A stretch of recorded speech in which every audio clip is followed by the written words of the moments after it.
to move on to the second half of scene analysis of John Patrick Shanley's The Big Funk. What is the relationship between my partner and me? Jill says, we are strangers in a restaurant who have somehow realized that we might be just the type of person each of us needs in our respective lives at the moment. We are learning from each other and being challenged on our worldviews in a way that is somewhat jarring and abrasive. We are, after all, arguing loudly in a public place. Place. But maybe we are the type of people who can't hear conflicting opinions otherwise. I think that's well done. I also wrote a note here that they could be potential lovers or siblings, or will it be more of a parent-child relationship since Austen seems to want to save Jill? It seems like an archetypical knight and damsel in distress relationship, doesn't it? Then Austen writes, I think the relationship is between Jill and myself is lovers. Behind my attempts to manipulate and control our interaction, there is genuine curiosity and caring that I have for Jill. Not only can she fulfill my need of being less lonely, but I want to fulfill the need I see that she has in the moment. I want to become as important to her as she is to me in that moment. I think that is on the whole very, very good. And I think he needs to add that sense of what his moment before tells him, that he feels lonely, yes, and that Omar has told him, oh, you can't be the savior of the world. And then who is he drawn to? There are other women surely in that bar, but he is drawn to Jill when she walks in. He is the first one to invite her over. So what I like to say is knight, damsel, or we could even say savior or Jesus and Mary Magdalene, right? If he can save a Mary Magdalene type, then he is worthy, he is good, he is skilled, he is able. He keeps repeating these euphemistic lines. I have no employment at the moment. All these euphemisms, which basically mean I don't have work. Right? So she becomes his work. And if he can fulfill her needs, then he's not useless, right? Okay, let's move on.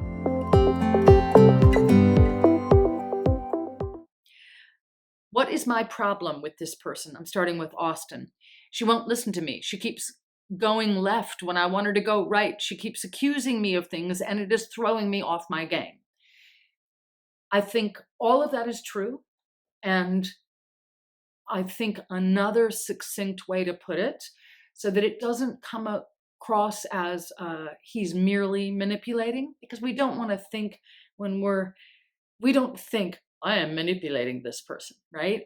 We just want them to behave in a certain way. He wants her. Well, we'll get to the fighting for in a moment, but his problem with her is that she doesn't behave right and she doesn't immediately trust him, right? And that her worldview just stinks. She seems like a nihilist. That's his problem with her. She has no hope, but also perfect for him. Jill, what is my problem with this person? This guy doesn't know me, but he's acting like he does. I'm frustrated because he thinks he has me all figured out. He seems so self-righteous and idealistic in his worldview. I know better than anyone that the world is not a kind place, and we can't just magically turn the world around by fixing one thing every day, which is something that he said, right? I think that's pretty great. And I had underlined her line. He seems so self-righteous and idealistic in his worldview. He's a freaking Pollyanna. How can I be best friends, boyfriends, lovers, child, anything with a Polly freaking Anna, right? That's her problem with him, I think.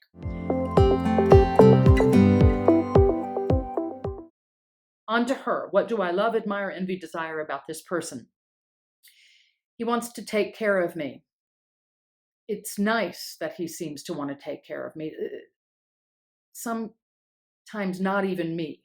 So even though I find him odd and naive and infuriating, I stay because deep down, I want to be taken care of for once. It's nice to meet someone with such a deep sense of personal responsibility to do good. I like that. I think it's good. And I wrote an additional thing is that she tries, but she can't seem to scare him off, right? That can seem like an opposite, and I think it is an opposite behavior. You want to be saved by someone, you want to have proof that all men aren't dicks, but you still think that's the case, and you keep trying to push him away, and he's not scared away, even when you're covered in grease. Wow, pretty cool. Pretty cool of him. He's jumping through hoops of fire for her. Okay, for Austin, what do I love, admire, envy, etc. about my partner? I love that she challenges me, that I have to work extra hard to win her trust because she is withholding her trust.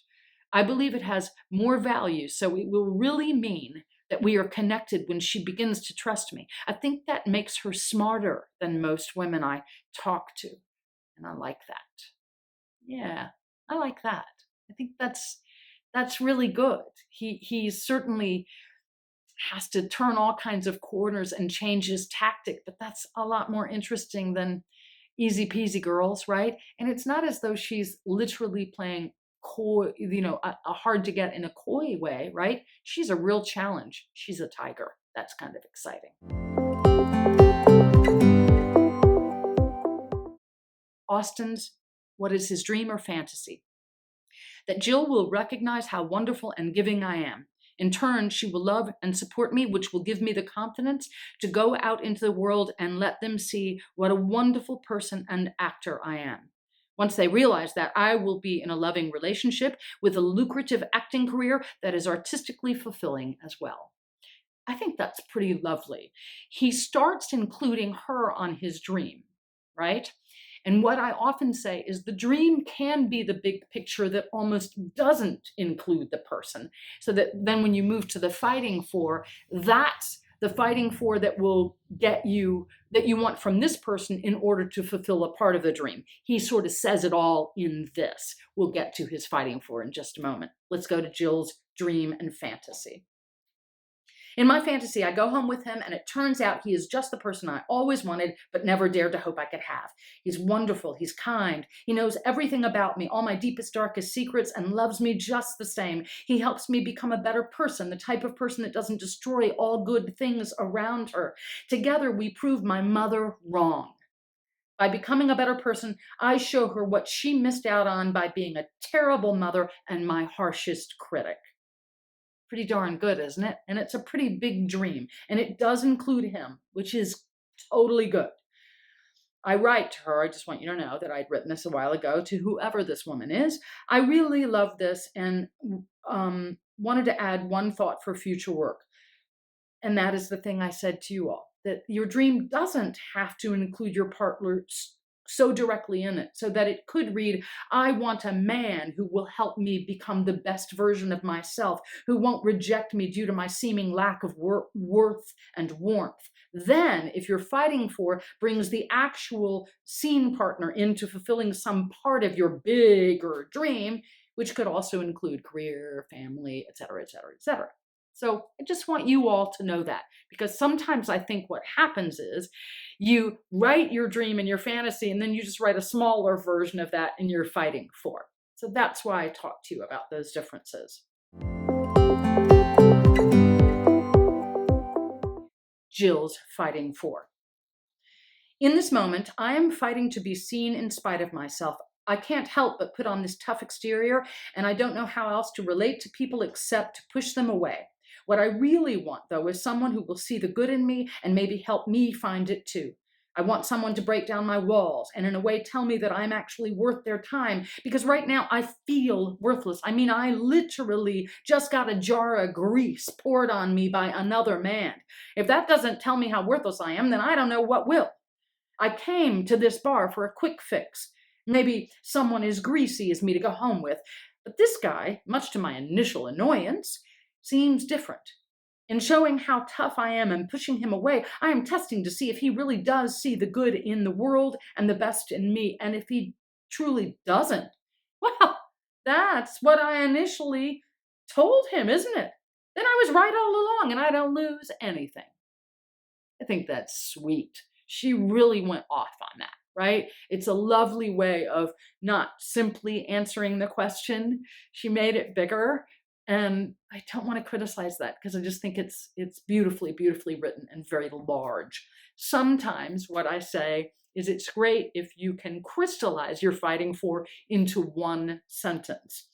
She didn't do that. And I'm not going to figure it out right now. I'll talk to other people at other times about crystallizing into one sentence. And now, for his fighting for. His is crystallized into one sentence. I need Jill to listen to what I am saying and to come to my apartment. I need Jill to trust me. It's 2 sentences. I think it is, I need Jill to trust me. It could be,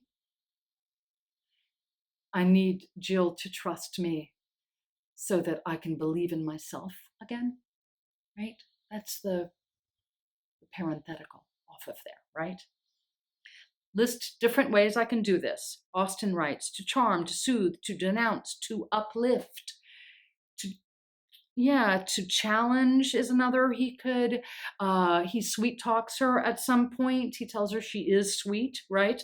Calls her a sugar and all that.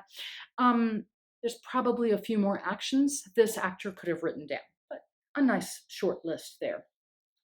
She wrote, to challenge, to antagonize, to belittle his idealistic worldview, to shock him with my honesty about myself and my life, to concede, also to reveal, to expose myself to confess to, right? Those could be other ones that she puts in there. The opposite of what I'm fighting for, Jill. It's to be left alone. The opposite is that I truly do hope that my tough girl exterior will scare him off so I can go back to trolling this sleazy bar for someone as sleazy as me. I would want to be left alone to continue feeling like trash and feeding into my self-destructive nature, telling myself that's just how it is, that's just how I am, and nothing will ever change that. I wouldn't want to even allow myself to hope that guys like him exist in the world, so I tell myself he doesn't, and he's clearly hiding something. It's just a matter of time, but I know eventually I'll realize he's just like all the rest. They're all dicks. It's not my fault that men have treated me so poorly. It's that they're all assholes, right? They're all jerks. In a way, an opposite, but a self-fulfilling prophecy, right? His opposite. I'm trying to conceal the fact that I may be totally naive about how the world works. She may be better off not listening to my advice because I am not a person who should be giving advice. I think that's good. I think it's his desire, his fighting for, right, to win her over and to get her to trust him. The opposite is, I'm not really trustworthy. I don't know jack shit, right? That's the deal. That's what we're always fighting against, that internal negative. If we all just actively, at all times, were able to act on our fighting for, right, then we'd all succeed all the time, but we don't. So that's what that opposite idea is about. What is it, besides the obstacles that other characters put in front of you, what are the obstacles you put in front of yourself, your self-doubt? Okay? All right, we're going to keep moving. List different ways that he can do his opposite, right? To badger, to pique, to challenge. I'm looking back at what he said. I'm trying to conceal the fact that I may be totally naive. So she better, to admit, to confess. He does, albeit with euphemisms, he says it so often. She ought to figure out he ain't got work, right? So maybe that's about revealing and confessing, I'm not all I'm saying I am. Is that fair? Hers are challenge, degrade, intimidate, belittle, offend. I wrote shock, frighten, dismiss, doubt, mock. My moment before for Jill. Sitting in the fact that I'm completely drenched in grease, I'm a little shaken. My dating life has hit an all-time low where men now disrespect me so much that throwing grease on me is totally acceptable. As I'm walking into the bar, this new low is settling in and my facade is down before I look up and make eye contact with Austin. I have to put my mask back on because I don't want him to see my vulnerability and how much it hurts to be disrespected like this, but I think he might have seen it on my face already. I think that's pretty good.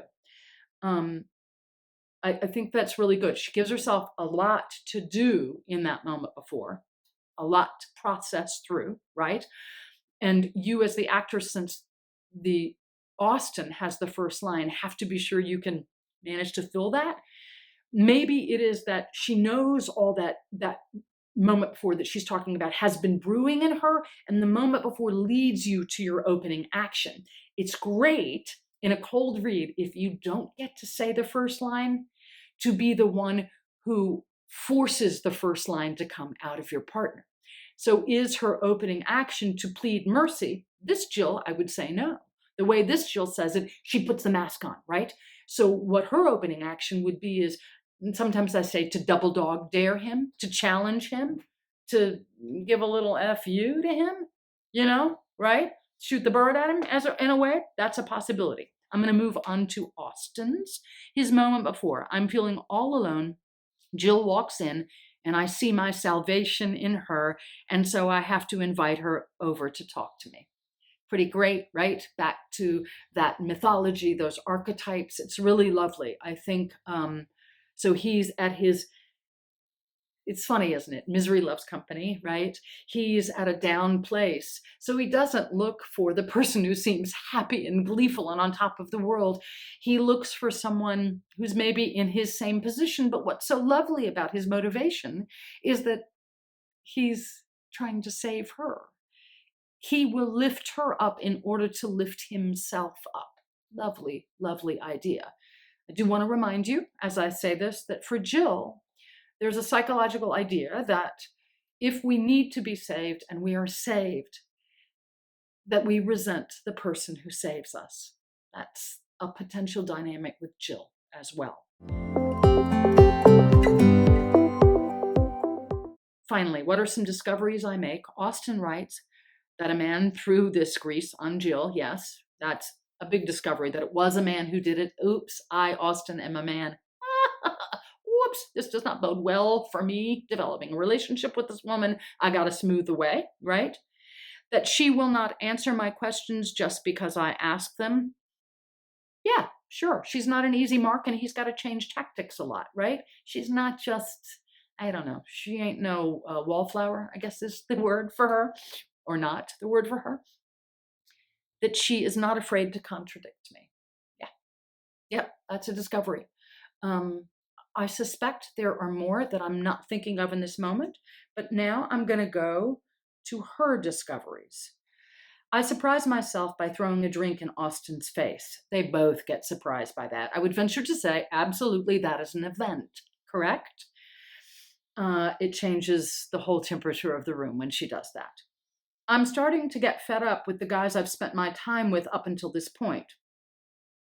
Okay, yes. So somehow maybe that discovery is also about, maybe I want a guy that's more Pollyannish than all those other jackwads.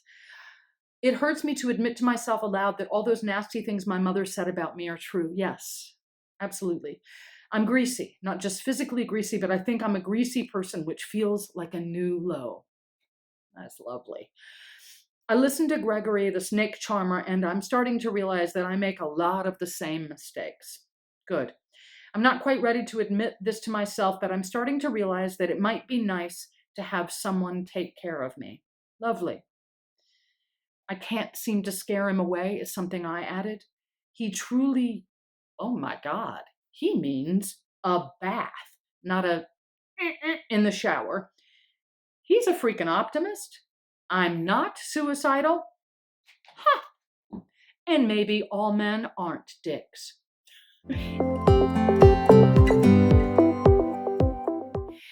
Quick little things you can write in a text. Of course, you can write your actions alongside your lines and alongside your partner's lines. You can just do an exclamation mark for when you see discoveries, whether they're discoveries about yourself, your partner, the relationship, the failure or success of one or the other tactic. For events, I do a squiggly line like this. Sometimes I put a big E off to the side. Sometimes that squiggly line goes around several lines because I feel like the cascading discoveries of those few lines create an event, and it may create a need for me to pause, to reflect, to completely shift tactic. And those are just things that help you as you're scooping up lines. Or even if you're almost memorized, then what you're scooping up is the idea of these discoveries, these tactic changes, right? These events. I also just want to tell you a common problem, speech pattern that a lot of people have left over from their teenage years when you didn't want to be heard, you didn't want to be disagreed with, you were afraid what you were saying was stupid, is you do what I call a downglide. So the end of a phrase falls off the edge of the table and into the floor, and we lose it. So a little trick is to write an arrow underneath a line and then write the arrow going up. Again, you don't want to turn it into a question mark, but you want to be sure you're landing that last word on your partner. Another way to think of it is driving through to the end of the sentence and making sure you're sending that to your partner. And then just a couple of things I want to suggest you do again in this time where we're all Zooming and Google chatting is a lot of people have a bit of a mask. They smile a lot. Even when people are shitting on them, they smile. Notice if a friend does that. Notice if a friend has this mask. See it? See how I'm doing that? When I was 28, I already had two wrinkles there because I looked like this a lot. Some of it was processing, but watch people who do that. It becomes a mask that says, I'm just trying to figure it out, and it makes them inactive instead of receiving and then sending back. Okay? These are little tricks you can do even when you're doing your Zoom and your Google Hangout, especially to your friends who don't know you're doing it. They're not actors, but you're trying to observe them and notice what their masks are, right? And trying to free yourself of those masks a little bit.